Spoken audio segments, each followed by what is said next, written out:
Ladies and gentlemen, welcome to the Hard 100, the video series documenting the culling of my collection from what it is to what it's going to be, and that is a hard 100 games. It is the season for the spooks. It is either Halloween coming up, it is Halloween today, or will have been Halloween. I don't know. I make these videos all at once and kind of put them out whenever they come, but the season is my favorite. Halloween is my favorite. My little sister's birthday is on Halloween, and while that has nothing to do with me, I still feel like I caused it because of my love of the holiday. There are games that do their best to elicit some kind of terror, and they're usually games right when you are about to lose. Pandemics, fire escape game where you're a fireman, all these kind of things. But there are very few games that really try to capture a horror movie feel. Last Friday tried to do it, and from what I understand, it failed.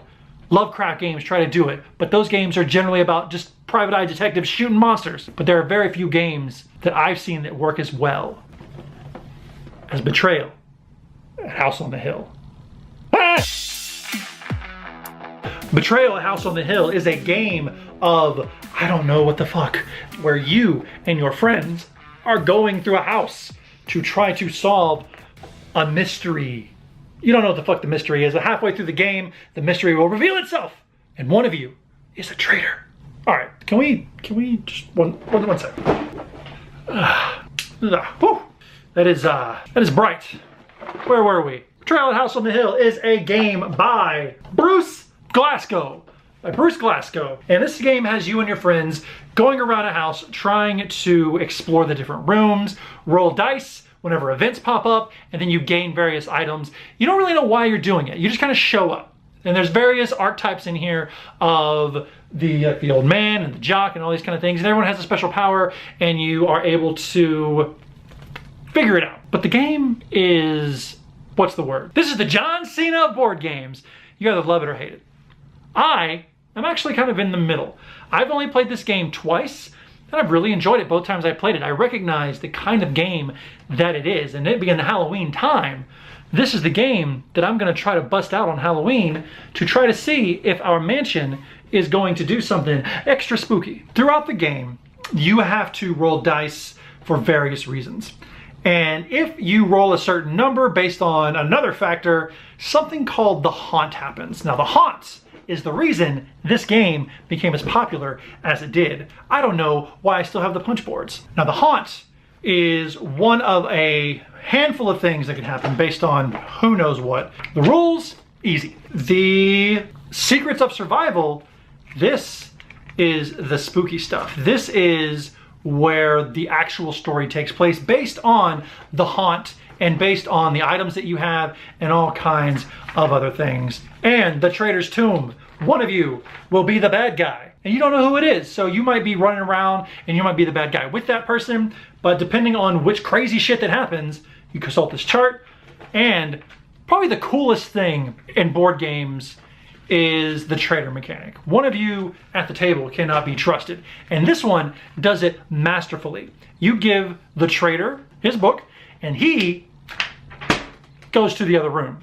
He can't hear anything you're saying. In the meantime, you and your fellow people are really talking about what is actually happening and how you win the game. You don't know how they win, they don't really know how you win, but through the course of the rest of the game, you'll kind of grow to see it happen that way. There are 50 in here, and there's an expansion that adds 50 more, and from what I understand, they range from stupid to funny to, ha, that was great.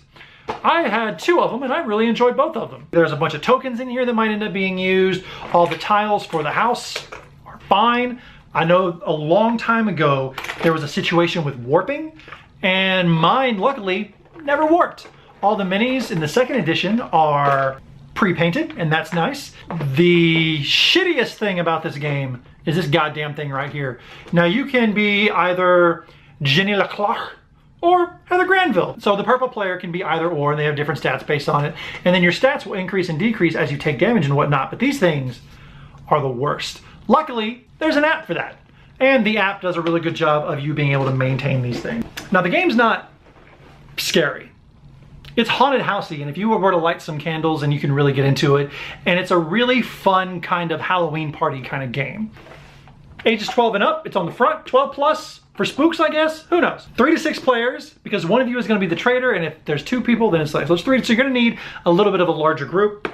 Playtime, 1 hour. And that, ladies and gentlemen, is where I hear a lot of the problem comes from this. This is a game that takes an hour to play, but only about 20 minutes of it is a game. Once the haunt is revealed, there's no question across the board. I think you won't find a single person out there in the World Wide Web that will say it's bad at that point. But getting there is what a lot of people have problems with, because they don't know what's gonna happen, they don't know how to prepare, there's too much uncertainty. Now, if you're gonna play this game all the time, I can see how that can be a bit of an annoyance. Also, there only being 50 haunts can be a bit of an annoyance, but as someone who's only played it twice, I played it once, bought it, played it again, liked it. This is a holiday game. This is a game that I'm not bringing to every board game group. I'm saving it for a special time of the year. I'm busting this out along with my yearly watch of Saw and Halloween and The Thing, and all of the horror movies that I grew up loving. I'm pulling it out with that, giggity. It's much like at Christmas when you bust out your Miracle on 34th Street and all your Grinch stuff. You only bring this out once a year.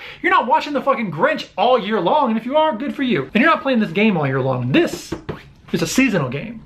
This is Betrayal at House on the Hill, a strategy game by Bruce Glasgow, 2nd edition. And love it or hate it, I have not ever not had a good time with it. Betrayal at House on the Hill, at least for now, is in the hard 100. I say this knowing that Halloween is around, and I have not yet played it. As of full disclosure, right now it's not Halloween, but it's coming up. And my family, we really get into Halloween because I really enjoy it. It's my favorite holiday. We keep our Halloween decorations up pretty much all year round. We're that family. Not the outside decorations, we're the inside decorations. This is gonna get played very soon, and I'm very excited to play it. And then it'll be on the chopping block. This is one of those set it and forget it, I forget that I even have it kind of games. But if you are on the fence, you can get this at Barnes & Noble, for crying out loud. You can get it online, everyone's played it. If you play board games, you probably know someone who has this game. Give it a shot, give it a play. See if you enjoy it. But don't play the game with people who are gonna ruin things for you. Don't play the game with people who are playing it to win. Play the game with people who are just trying to have a good time with some Halloween music in the background, a few candles, and get a little spooky. Betrayal at House on the Hill. Fine game. It's in because of the very specific niche that it fits. And it's gonna take the slot of something else because no other game does what this game does. It's simple as that. I have other trader games, but no one does the Halloween trader game like Betrayal at House on the Hill. Again, my name is Billy. This has been the Spooktacular. This was the light I used to be spooky. And again, peace out.